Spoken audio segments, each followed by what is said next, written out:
Good morning, everybody. I'm really pleased to be here at BBELT. I know this is a virtual conference, so it's an interesting way of presenting, but a very important modern one, so that I know that we can reach as many people as possible. As has been said, I worked for British Council for about 30 years, and in the English team where I worked, my specialisation really was in special educational needs and approaches to inclusive practices. And really, this talk really is what I'd like to share with everybody. It is very much the British Council approach, but it's a very, very important approach as well, with the emphasis really on how we can support learning for everyone, really. Yeah. So let's begin. Just before I begin, because it is just a 45-minute talk, it's impossible to cover everything in this topic. Just want to put up there are two very important resources. There are many resources on the British Council Teaching English website on inclusive practices. But I'm aware there's a recent toolkit produced on inclusive teaching principles and strategies in the Americas. So I'd like to just highlight that to get more information. And also on the right-hand side here, you will see a guide for teacher educators, which is something I've written, which again is a kind of toolkit on understanding special educational needs and inclusion amongst our learners, but also lots of ideas and strategies how we can support that in the classroom. So these are two things you might like to look at later. Yeah. Just to, this talk really is about how can teachers be best supported in addressing the challenges associated with teaching English to learners with special educational needs and disabilities. And as we can see here, there are many elements to this. If you look in the top left-hand corner, we're talking about all sorts of different things. It's as well as learning, it's about our different cultures, it's our different ethnicity, religions, our contexts, and it's many things. If you look at some of the other images, I realize it's a little bit small, but I hope you can see it on your computer. How can we ensure that we're actually meeting the needs of everyone, and this really what it's about. And look in the bottom left-hand corner, it says everyone's welcome, but there may be some barriers there that needs to be overcome. Yeah. And very much this talk really is about how do we understand our learners and how do we overcome those barriers. Yeah. Now, every government in the world says they are for inclusion, and I have no doubt that they mean it, and they really want to do it. But often when we talk about inclusion in schools, firstly, which children and young people are we talking about, and can we be aware that in many cases, and I say there's nobody to blame for this, it's just the way it is, there's often what I'd call the rhetoric of inclusion, but the practice might still be rather exclusive. And this is mainly because we're not quite sure how to do it. And so I'd just like to offer some ideas and tips how we might go about this.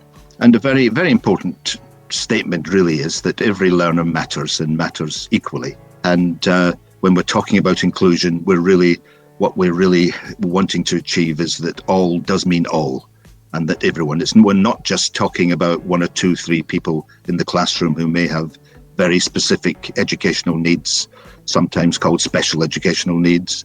In Scotland, where I am, we don't use that term, special educational needs. They talk about additional needs.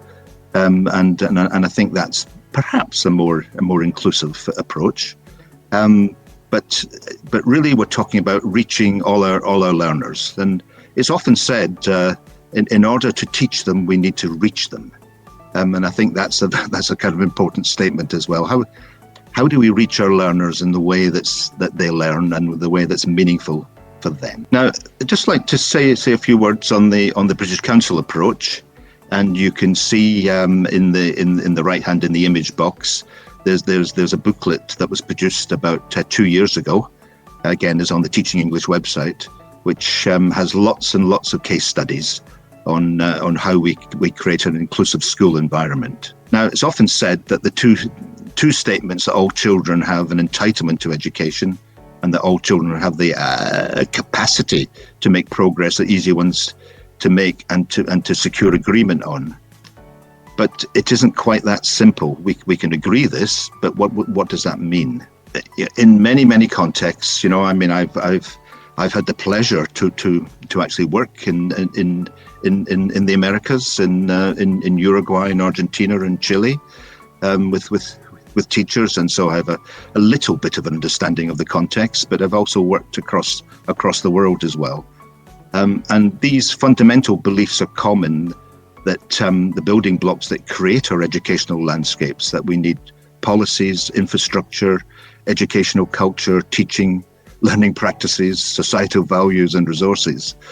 In reality, often that is an aspiration, but in many contexts, it's not easy to actually achieve all this.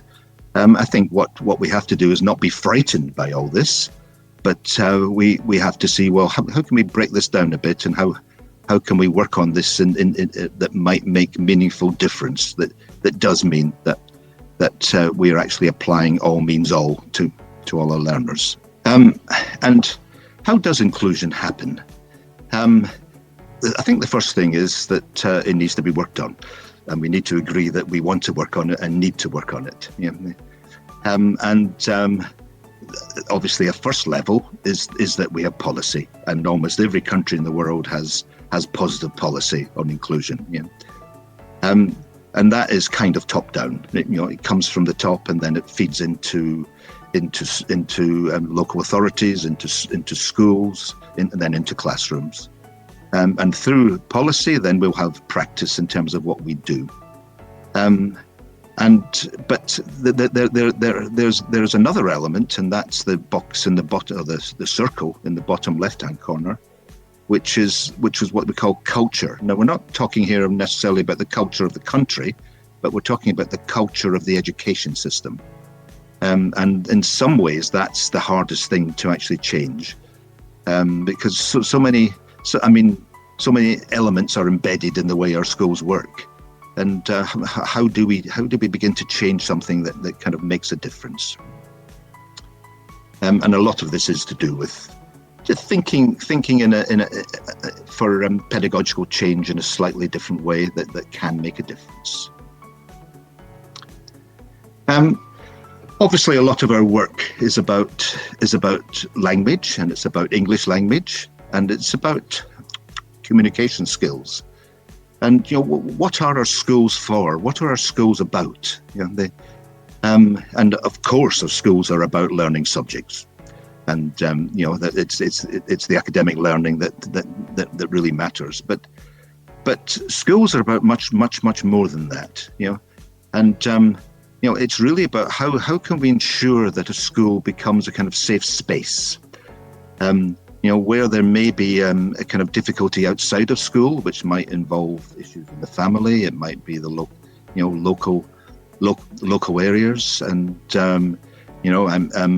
it might be social emotional issues that, and how can a school become that place that learners feel a trust, and that learning can be a very positive experience, whatever their specific needs are. And so it's very much about making and being with friends. It's about reasoning and learning and understanding and explaining the world. It's about sharing our ideas and feelings, and it's creating a self of belonging, that schools are a place where something different might happen, even if your experience outside of school is not as positive.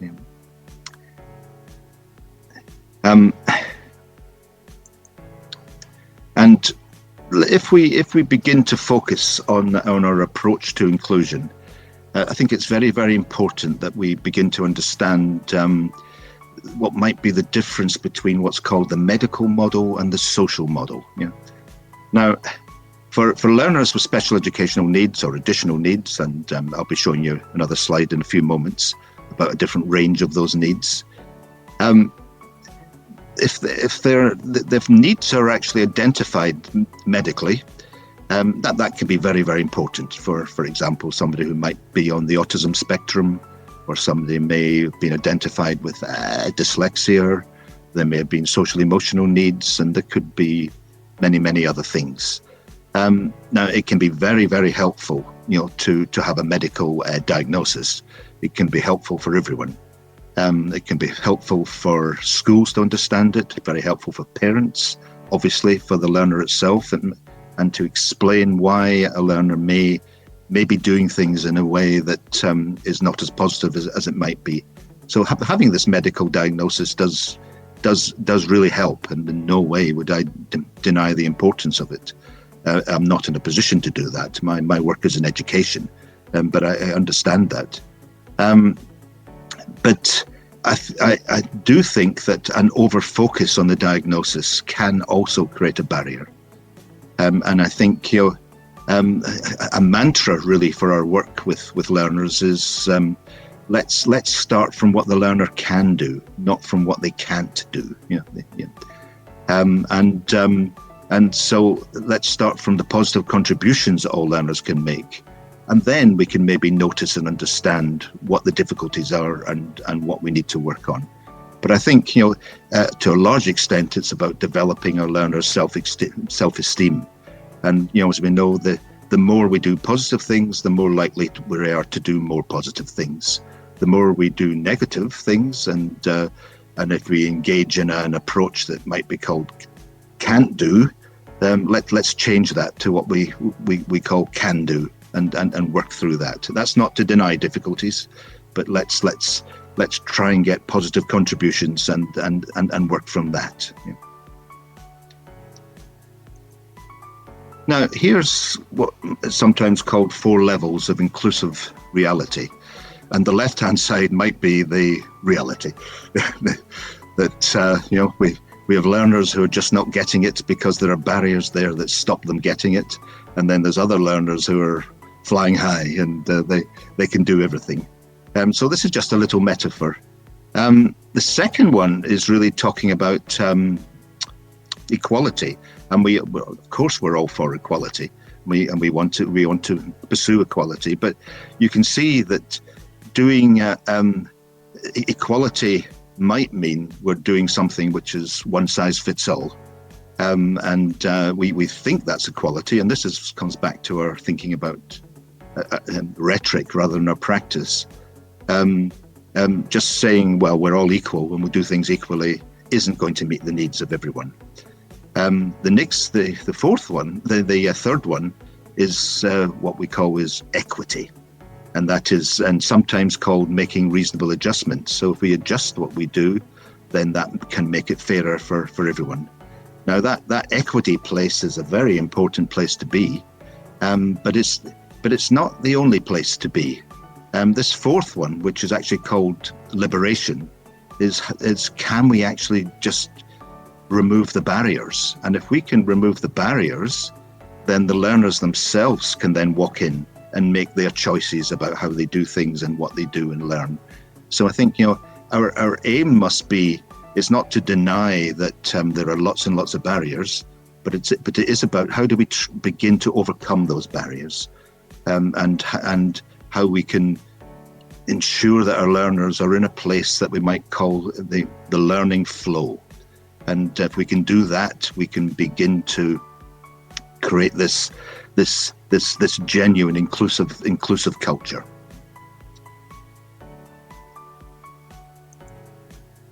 Now, we'll look at many more practical approaches later, but as I said before, if you look in the top right-hand corner, can we get rid of that T in can't?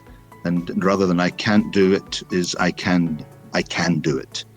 And very important really is, we all talk about, and it's quite correctly, we want things to be evidence informed. Now, evidence informed can be in many ways. It can be through research. It could be by knowing what people do all over the world.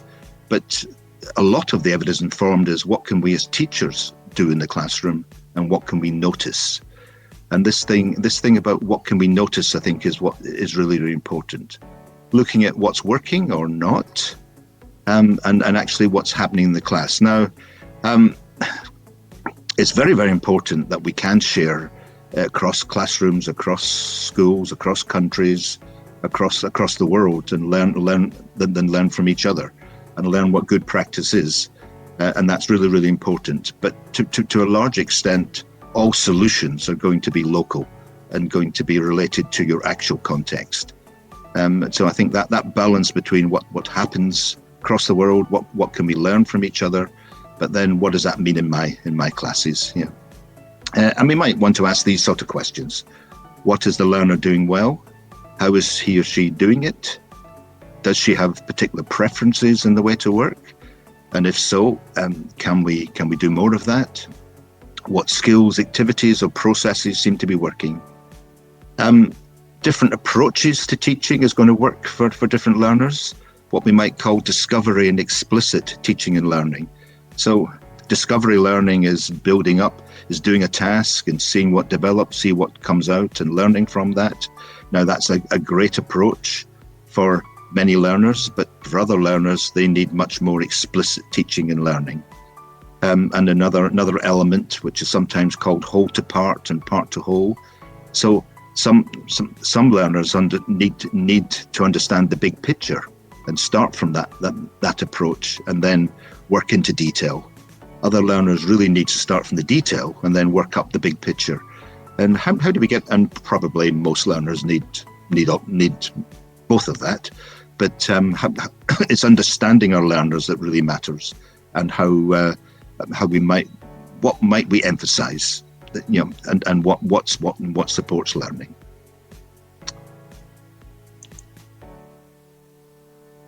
Okay, now I'm going to move into kind of practical approaches as the main part of this, but also it's to reinforce our approach to inclusion.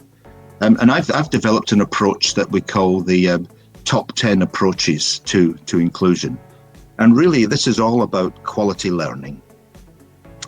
In this, and now the actual terms, what we've got here is a kind of pizza, and we've got slices in a pizza, and there's very, very different elements. And and after this session and back in your classes, you might like to look at this pizza.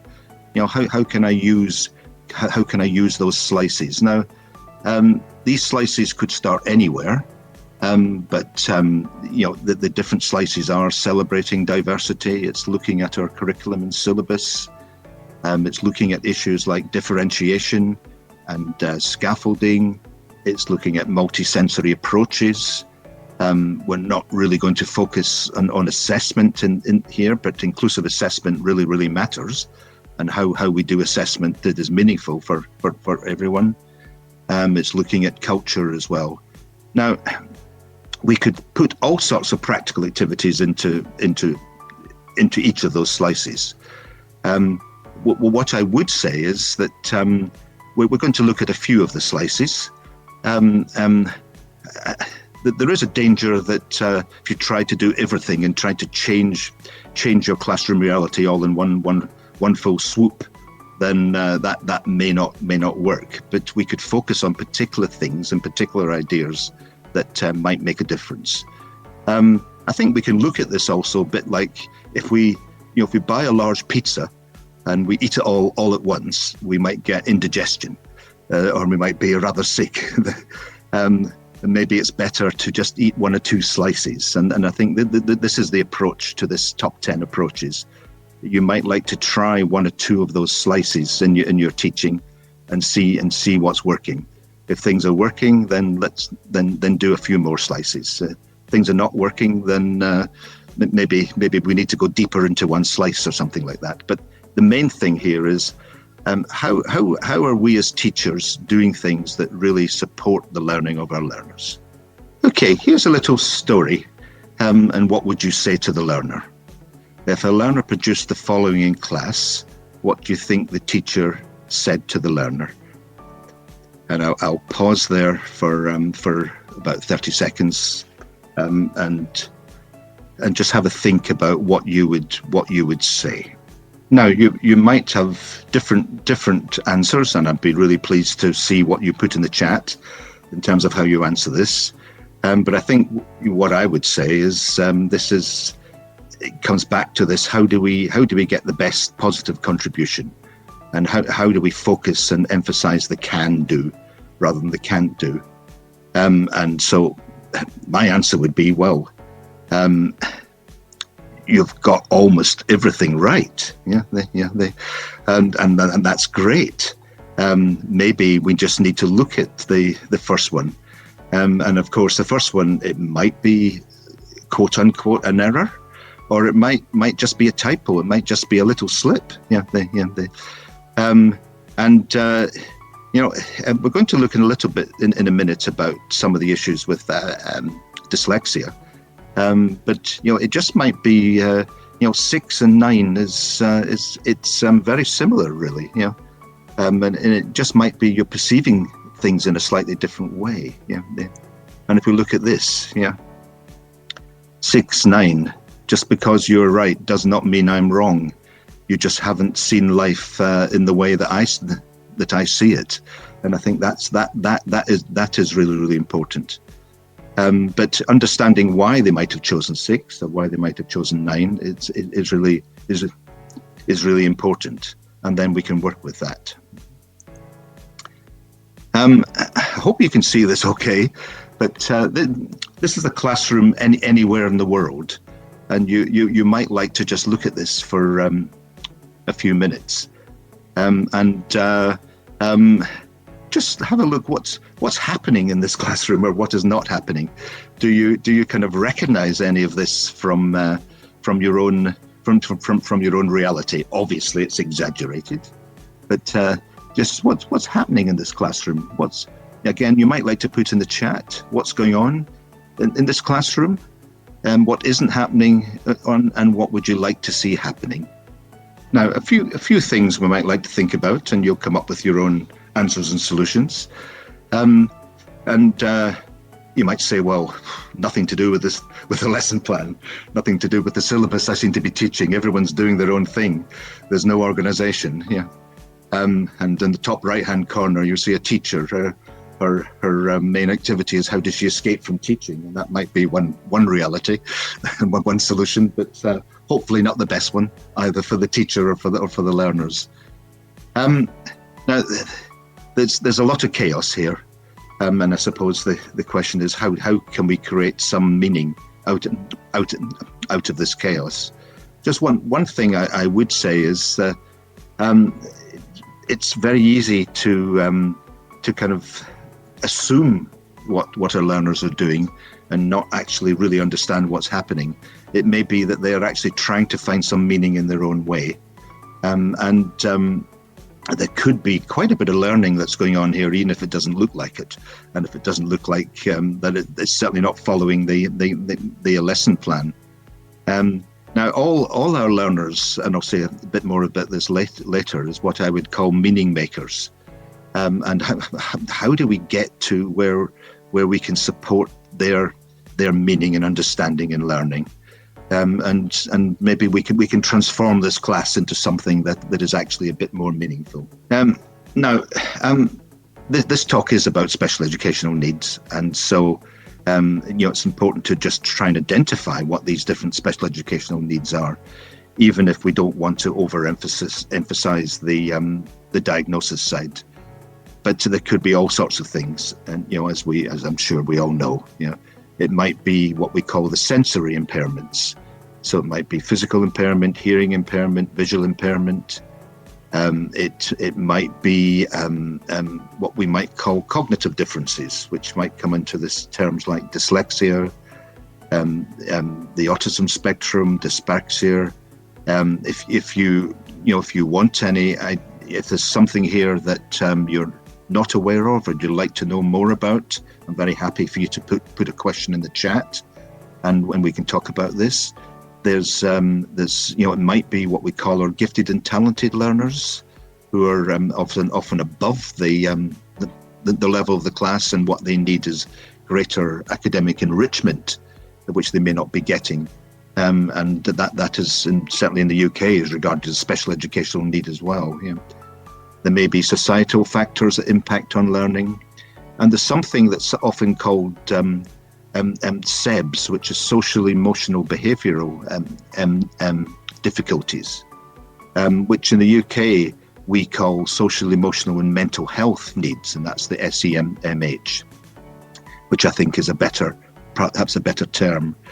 Now, as we said before, diagnosis can be meaningful, but it can also be a barrier if we over-label our learners and say, oh, well, that learner can't do this because she or he is the dyslexic one, or they're on the autism spectrum.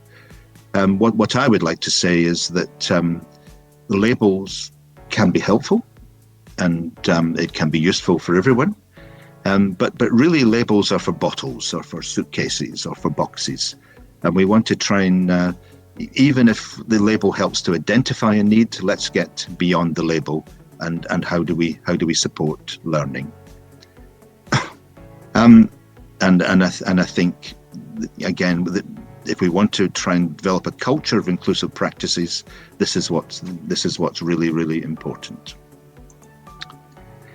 Just like to take a little look at dyslexia, because this might be one of the main areas that would be identified in our classes, and a concept that's not just for not just for dyslexia, perhaps for learners on the autism spectrum as well, and perhaps for other learners.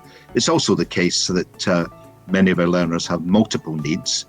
And they may have a diagnosis of different things. But there is a concept that's called neurodiversity, which I think is actually very important to understand. And it's what neurodiversity is it's a different way of perceiving the world and our brain working in different ways. Now, because of the structure of our schools and because of what might be a academic emphasis, it's often the case that those are the learners who are regarded as having special educational needs. And just one thing I'd like to say now as well is that there's lots of discussion about what does inclusion mean. Does it mean everyone is in the same class all the time for everything? Does it mean we might have some separation although everyone's still in the same school, or we might decide that special needs schools have a part to play? Different countries take different views of this. I think the point is, what's the best we can do to support our learners? What's the best setting for our learners so they get the best kind of support? And I think that's the question we need to answer, rather than have some kind of artificial, it has to be this way or it has to be that way. And there may be different ways we can do this, but if we look at the image here, now dyslexia is nothing to do with intelligence, other than most learners who are identified or diagnosed with dyslexia are generally have above average intelligence, but something is happening that they're having a challenge in the way that they are actually achieving.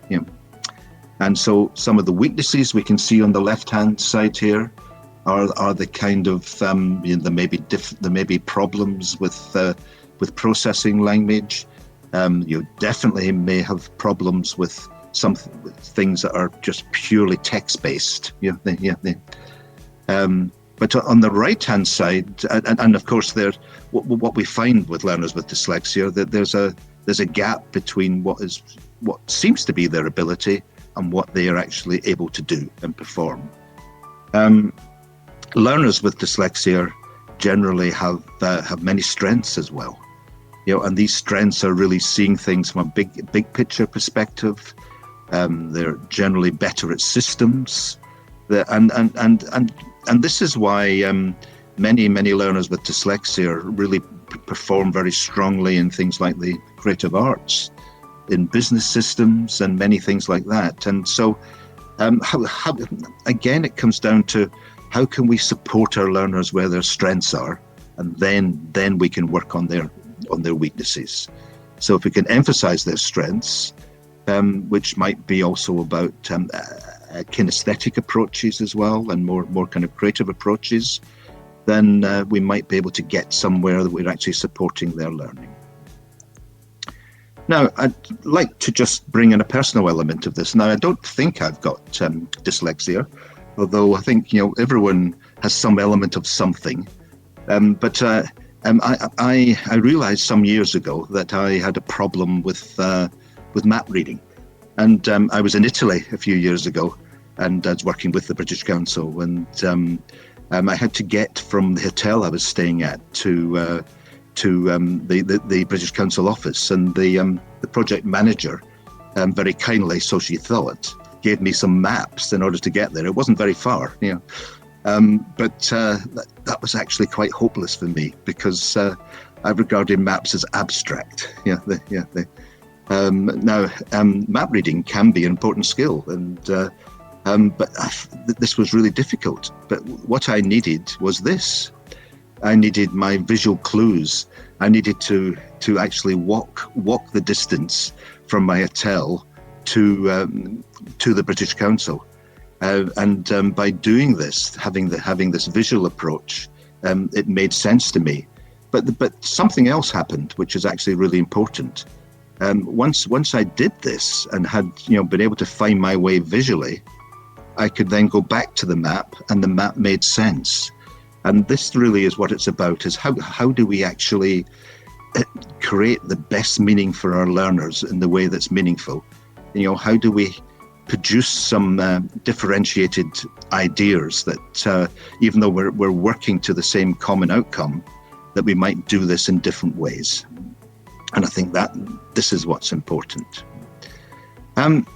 Another little practical idea, again, is which might take up some of the pies, is scaffolding, multisensory, and differentiated teaching and learning. In a classroom, I would sometimes write. I would draw something. I say in most classes, nobody can draw worse than me. So this activity is not about drawing skill, but it's about using drawing to do something else. You may or may not think this is a house, and I'd ask learners to come up and add to this. So we've got something here, and we've got something here, because we've got a short talk, I'd just like to show you an image of something that one class produced. And they drew something like this.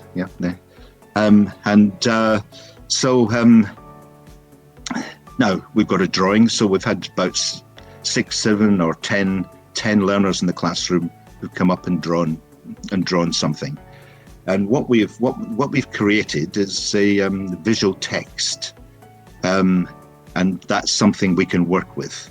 Now, if we don't know what the learners are going to draw, but so there's some risk attached there.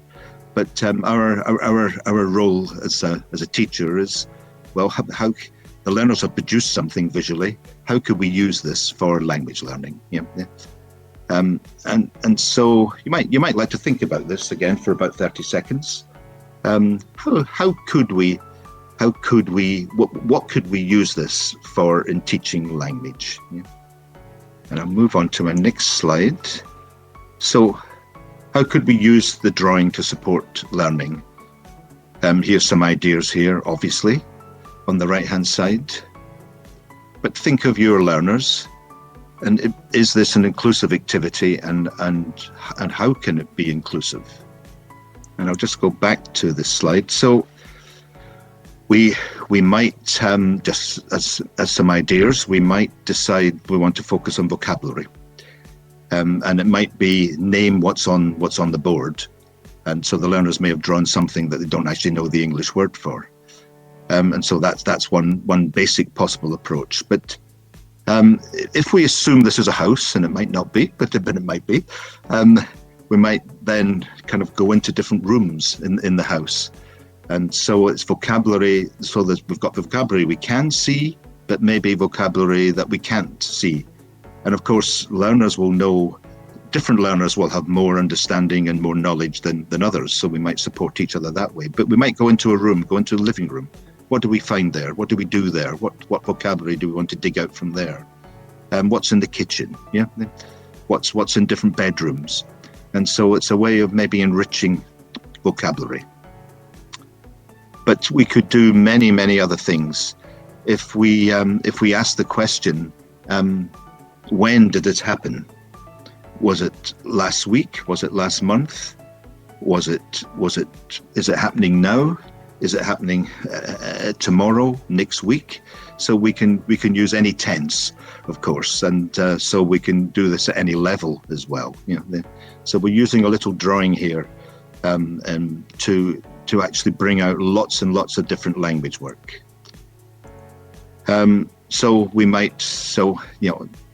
We might have language at different levels, vocabulary, grammar. We might do some sentence making.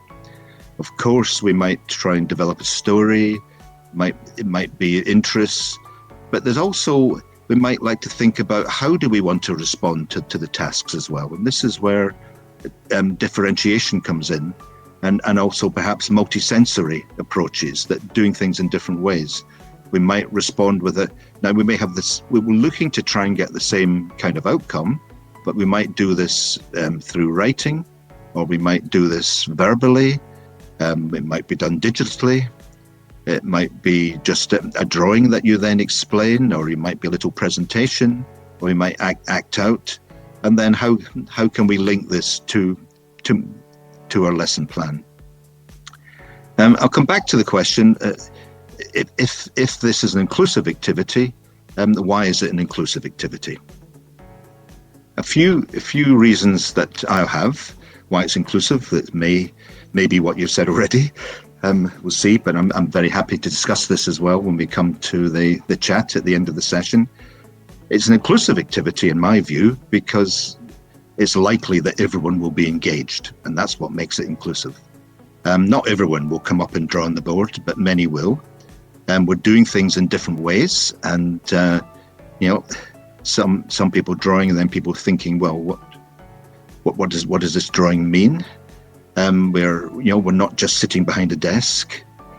We have the option to do different kinds of activities and do them in different ways, and this is where it might be inclusive. Now, also, not all learning can be fun. Some serious kind of rote learning has its place, and academic learning is important.